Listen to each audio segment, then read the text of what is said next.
Magandang gabi po sa ating lahat, mga kapatid. Magandang gabi po, Father Pete. Ikawalong simbang gabi, isa na lang, kompleto na. At isang tulog pa, Pasko na. Hindi na talaga mapigilan. Ang katotohanan sa ating ebanghelyo ngayon, narinig na natin ang naunang kwento ng pagsilang. Si Elizabeth na baog at matanda na, ngayon sa ebanghelyo, nagsilang ng sanggol na lalaki. Alam na alam ng kanilang mga kasama ang sitwasyon nitong mag-asawa na ito. Alam na alam ng lahat na matagal na hindi binibigyan ng anak itong mag-asawa na ito. Bagamat lagi silang nagdarasal, lagi silang nasa templo, halos naging masungit yata ang panahon sa kanila at hindi sila pinagkalooban ng anak hanggang sa sila'y tumanda na at naging napakalabo na magkaanak pa. Bukod pa doon, si Elizabeth, baog. Kaya nung nabalitaan ng marami na itong si Elizabeth ay naglilihi, na curious ang lahat.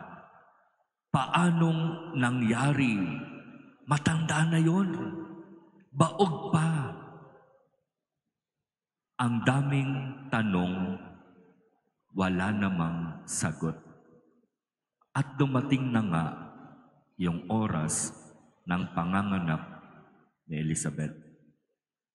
Sa kultura ng mga Hudyo, kapag merong manganganak, ang mga kapitbahay, ang mga kamag-anak nandyan sa labas ng bahay, habang ang nanay na nagle-labor nandun sa loob ng bahay. So bakit maraming tao sa labas? Nakikiusi, nakikichismis. Ano kaya ang magiging anak? Babae o lalaki? Kapag medyo may kaya yung maganganak, hindi lang mga kapitbahay at kaibigan ang nandyan sa labas. Dahil mayaman, nag-iimbita ng banda ng musiko. At sa sandaling manganak itong babae at sumigaw ang mga nasa loob, babae! Lahat ng nasa labas, uuwi na. Ay, babae, uwi na tayo. Pero pag ang sigaw, lalaki, tutugtog ang banda ng musiko, magsisigawan ang mga tao, magagalak, matutuwa, sapagkat lalaki ang ipinanganak. So sasabihin natin, no, bakit ganun? Napaka-unfair yata. Pero magandang malaman na sa kultura ng mga Hudyo, importante ang lalaki. Ang babae, okay lang. Ang babae parang ang turing ay isang bagay, ginagamit, pinapahiram, pwedeng ibenta, pwedeng ipamigay, kasi babae. Pero noon yon, iba na ngayon. Kaya isipin na lamang natin kung ano ang kagalakang hatid ng pagsilang na ito ng sanggol mula kay Elizabeth. Matanda na, baog, at nagsilang ng sanggol na lalaki.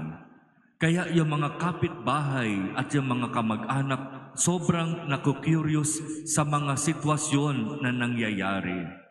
At pagkatapos ng 8 araw, sabi ng Ebanghelyo, nando na yung seremonya ng pagbibigay ng pangalan sa sanggol. At yung mga tao, nandyan na naman sa labas, nakikiusi na naman. Ano bang ipapangalan sa sanggol? At dito na nagkaroon ng kanya-kanyang opinyon suggestion. Sabi ni Elizabeth, ang gusto kong pangalan, Zacarias Jr. At siyempre yung mga kamag-anak, yung mga lolo, lola, etc., etc. Bakit Zacarias Jr.? Parang hindi naman maganda. Hindi sila magkasundo. Ngayon, tanungin natin yung tatay.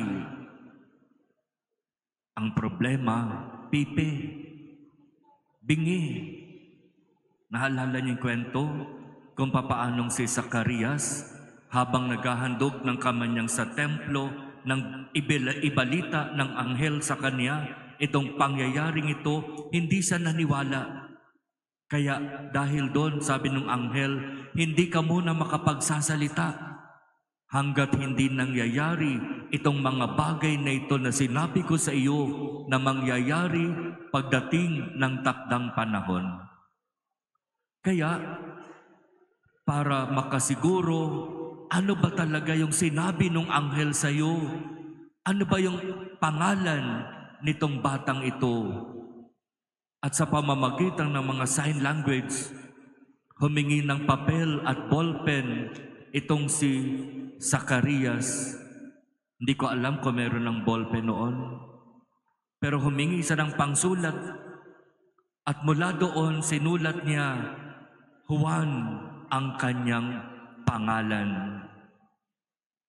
At pagkatapos na mabigyan ng pangalan ang sanggol, nakapagsalita si Zacarias.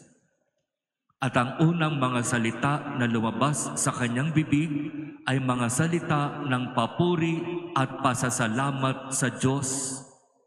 Kaya lalong naging curious yung mga tao. Ano ba talagang klaseng bata ito? Magiging ano nga ba talaga itong batang ito paglaki? Kasi maliwanag na sumasa kanya ang Panginoon. Ang dami-daming mga bagay na napaka-imposible pero nangyari. Ano ba ang plano ng Diyos dito sa batang ito? At talagang binantayan ng mga tao, mga kamag-anak, mga kaibigan ni Zacarias at Elizabeth ang paglaki nitong batang ito.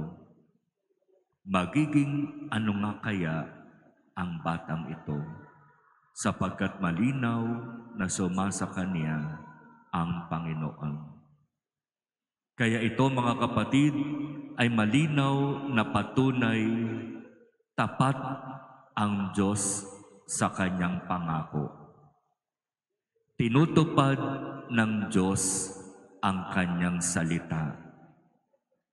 Pero dapat ding malinaw sa atin, tutuparin ng Diyos ang kanyang pangako, ang kanyang salita sa oras na gusto niya, sa panahon na nanaisin niya. Hindi sa oras at hindi sa panahon na gusto ng tao. Iba ang gusto ng Diyos, iba ang gusto ng tao. Tapat ang Diyos sa kanyang pangako. Ang pagsilang ni Juan Bautista ay malinaw na patunay na tinutupad ng Diyos ang kanyang pangako. At pangalawang magandang pagnilayan, bukod sa katotohanan na tapat ang Diyos sa kanyang pangako, ay ang Diyos gumagawa ng mga bagay na sa isip ng mga tao imposible. Pero sa Diyos, posible. Magagawa ng Diyos ang lahat ng bagay. Kung nagawa niya ng isang napakatandang mag-asawa ay maglihi si babae, kung nagawa niya na si babae na matanda na't baog ay naglihi at ngayon ay nagsilang ng sanggol.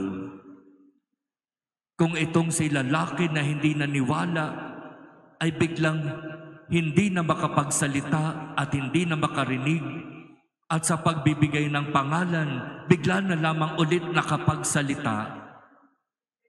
Kung nagagawa ito ng Diyos sa kwentong ating narinig, hindi ba kaya ring ibigay ng Diyos sa iyo ang iyong hinihingi?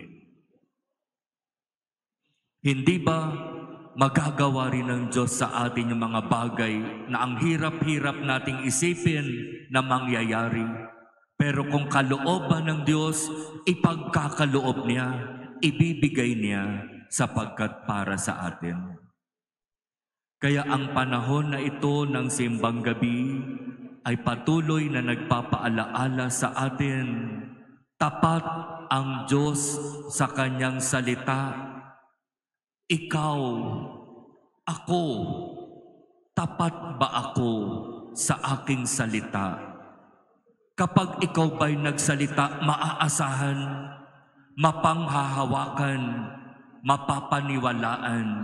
Kapag sinabi mo ba, iyon ba ay totoo at dapat kong paniwalaan? Tapat ang Diyos sa kanyang salita. Kailanman hindi nagbabago at anuman ang mangyari, hindi magbabago ang katapatang ito ng Diyos sa kanyang salita. Hindi siya katulad ng tao, sala sa init, sala sa lamig. Ngayon oo, mamaya hindi. Ngayon masipag, mamaya hindi. Ngayon sumusunod, mamaya hindi. Depende sa kung ang ginagawa ba ng isang tao ay gusto ng iba. Doon mangyayari na baka sumunod ang tao sa isa't isa. Na para bang kaya lamang ako susunod ay dahil meron akong inaasahan. Meron akong iniintay na kapalit. Meron akong inaantay na reward. Bakit ganyan ang tao? Ang katapatan ay nakadepende sa kung ano ang makukuha at sa kung ano ang mapapakinabangan. Hindi ganyan ang Diyos. Tapat ang Diyos sa kanyang salita. Period. Ipanalangin natin na nawa sa Paskong ito at sa pagpasok ng bagong taon, ipagkaloob ng Diyos sa atin ang katapatan sa ating salita. Na kapag magbibitaw tayo ng salita, yung totoo, yung mapanghahawakan, yung maaasahan. Na kapag tayo ay mangangako, yung talagang tutuparin natin. Yung kapag sinasabi nga, di ba, manghihiram ng pera, magbabayad. Ang hirap ng hiram ng pera, kapag makikita mo, siya pang iiwas at lalayo, para bang ikaw pa may kasalanan. Bakit ba ganyan yung mga nangungutang? Bago mangutang kaibigan mo, kapag napahiram mo na, para bang may problema na yata, iniiwasan ka na. Bakit ganun? No? Talaga bang ang salita natin ay hindi mapanghahawakan? Talaga bang nakadepende lamang tayo sa kung ano ang makukuha at mapapakinabangan natin sa isa't isa? O Diyos, ipagkaloob mo nawa sa amin ang katapatan sa aming salita at ang salita na nagmumula nawa sa aming mga bibig ay makita sa aming gawa, sa aming pang-araw-araw na buhay. Tulungan mo nawa kami, Panginoon, na maging katulad mo sa katapatan, sa salita, sa gawa.